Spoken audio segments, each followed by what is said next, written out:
Hi everybody and welcome. My name is Alex Parker. I am a senior product manager here at Replicated, and today I'm going to do a product demonstration for you. I'm going to be demoing two relatively new features to Replicated that are really exciting, really helpful for you. One is semantic versioning support, and the other is automatic updates, or the ability to automatically deploy new versions of an application in the admin console. So let's go ahead and jump right into it. We'll start with an overview of semantic versioning just to make sure that we're all on the same page. So what exactly is semantic versioning? This right here is an example of a semantic version, so 1.5.2. There are three components, at least three components to a semantic versioning. The basic format is major version, .minor version, .patch version, where the major version is incremented when incompatible API changes are made. The minor version is incremented when backward compatible functionality is added to the software, and the patch version is incremented when backwards compatible bug fixes are added to the software. So looking at our admin console version history page right now, this is what the standard admin console version history page would look like if semantic versioning was not enabled. So there's a couple of things that we'll notice here. First of all, I'll mention that this is just sorted chronologically by the date and time at which each of these versions was promoted to this release channel. So there's nothing special about the ordering, it's strictly chronological.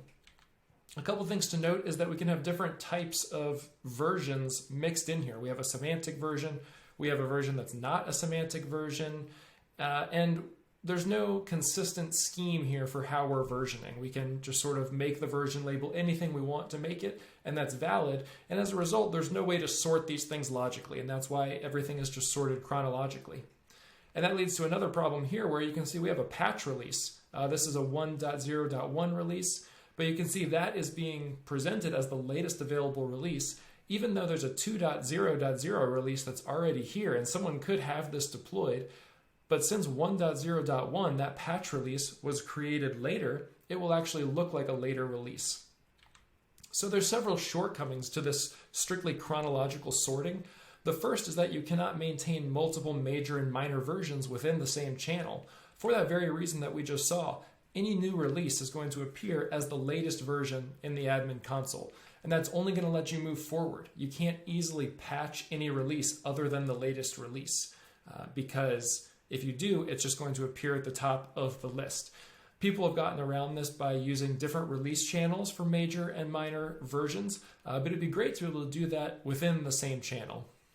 So let's take a look at a quick demonstration to see how this goes. So here I have putting on the end user customer hat. I have an admin console, and I have two versions available to me, 1.0.0 and 2.0.0. And I already have 2.0.0 deployed, so the later of the two. Moving back over to the vendor side, I can first look at my stable channel. That's the channel that that user is assigned to. And if I look at my channel settings, I'll see that there's a toggle to enable semantic versioning. And it's currently enabled, obviously, for this demonstration. So by going to the channel settings, you can enable or disable semantic versioning for a channel. Also, when you create a new channel, this toggle's present. You can choose it right then and there. So we already have semantic versioning enabled. I'm going to go and I'm going to create a new release. I'm going to promote that release to my stable channel, but instead of moving forward, I'm going to patch a prior version. Okay, so I'm going to use 1.0.1 and I'm going to promote a patch version here. Coming back to the admin console, as the user, I will check for updates. And this should result in my new version getting pulled in. And as we can see, because semantic versioning is enabled, we didn't naively put this at the top of the list as the latest available version. You can see by the sequence numbers we have 0, 1, 2. So we do recognize that this one was retrieved later.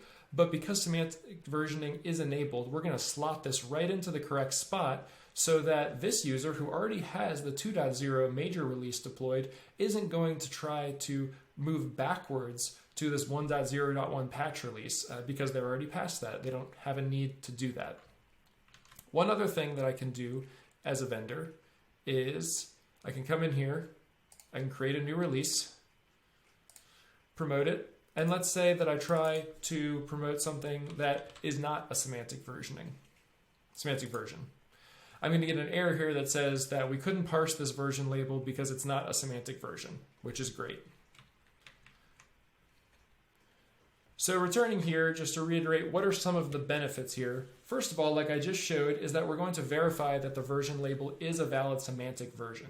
So it's not possible when semantic versioning is enabled to promote a version whose label is an invalid semantic version. And that helps to just have this consistent scheme for versioning to eliminate some of the possibility for typos and errors like that. You're only going to be able to promote something that is a valid semantic version so that we can correctly assess the precedence and order your releases appropriately.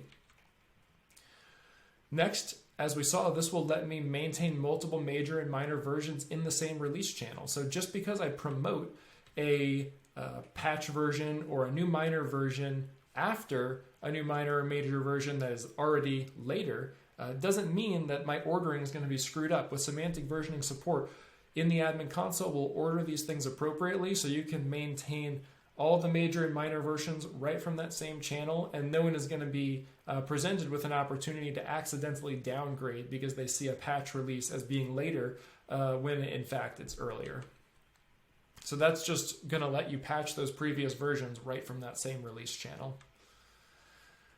As far as implementation right now, for new applications, the stable and beta channels have semantic versioning enabled by default. So if you go and create a new application in the vendor portal and you go to the channel settings for stable and beta, you'll see that those already have semantic versioning enabled by default.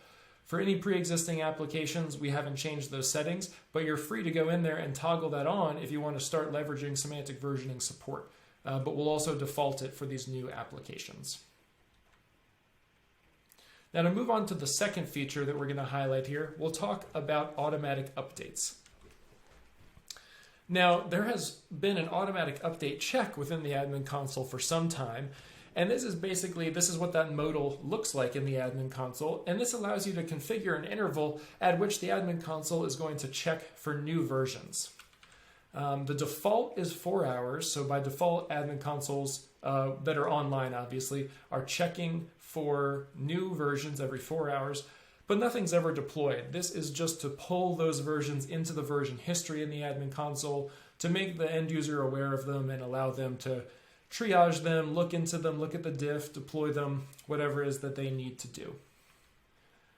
Now for automatic updates, we've augmented this. So here is that same modal, but it's got some additional stuff here. So now we're actually able to, on top of that automatic update check, which is still there, we can configure whether versions should be automatically deployed as long as the pre-flights pass, of course.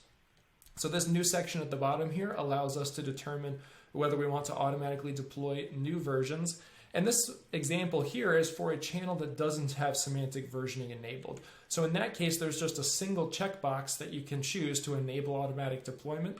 And in this case, because we're just sorting chronologically, any new version that comes in is a later version. And if it passes pre-flights, you can enable this and have it be automatically deployed. Now let's jump into a demo of this as well, because this works a little bit differently in a good way for semantic versioning support. So we're going to combine those two things in this demo. So let's go ahead and instead of using this bad label, let's promote a 2.1.0 release. So remember that this user has 2.0.0 deployed. So this is a minor version update from what they had. And as a vendor, let me go ahead and just promote another release. And instead of this, let's do a patch version. So let's patch that 2.0 version with a 2.0.1 and promote both of these. Returning to the admin console, putting on that user hat again, we can go right here to configure automatic updates and we'll see this modal pop up. Now the default is 4 hours. I'm going to change that to custom. And I'm going to set this to every minute just for the sake of demonstration so it moves quickly.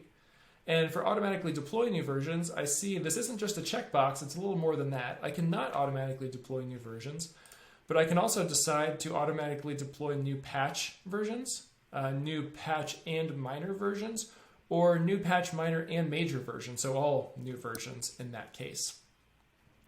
For this example, I'm going to choose to just deploy new patch versions automatically. So any new major or minor versions should still get pulled in by the automatic update check, but they shouldn't get deployed. Only those new patch versions should get automatically deployed. Now that check is going to take a minute just to go ahead and fetch those versions. So we'll come back over here while that's going, wait for that minute to elapse, and talk about the benefits of automatic updates. So one, this enables end users to stay up to date on a schedule that works for them. So they can still configure that interval. They can use a cron expression to check for updates Wednesdays at 10 p.m. or whatever sort of cron expression they want to use, or use one of the defaults that we have set up. But then they can also stay up to date, not just check for updates, but actually have those updates deployed automatically. And this is most powerful when it's used in conjunction with semantic versioning support, because it makes sense that people might not just want to blindly deploy any new release, any new version that comes into the admin console. So with semantic versioning, we're able to get a little bit of insight into this release. If it's just a patch release, well, we know these are just backwards compatible bug fixes. Maybe I want to always deploy those, you know? I feel comfortable. We know there should be backwards compatible. It's fixing bugs, security fixes. That seems like a great thing. So this, you know, when you use these two things together, you can stay up to date, but you can also make sure that the right types of updates are applied automatically while still letting your users dig into some of the non-backwards compatible or bigger changes and decide how they want to deploy those for themselves. So returning over here, I'm going to refresh this page real quick, and we can see that both of these versions have been pulled in. So I promoted 2.1.0 first, so that's why it has sequence 3. I later promoted 2.0.1, that's why it has sequence 4. We can see that the order is appropriate, but one thing to note is that even though, you know, both of these were pulled in, only the earlier of the two was automatically deployed. So we can see I used to have 2.0.0 deployed, now I have 2.0.1 deployed, and 2.1.0 did not deploy. And that's because we chose to only automatically deploy patch updates, not minor version updates. So this did exactly what we expected. I got my bug fixes or security updates, but now I can dig into this minor version change and see if I want to deploy that as well. Thank you so much for tuning in. I hope you enjoyed the demonstration, and please let me know if you have any questions. Thank you.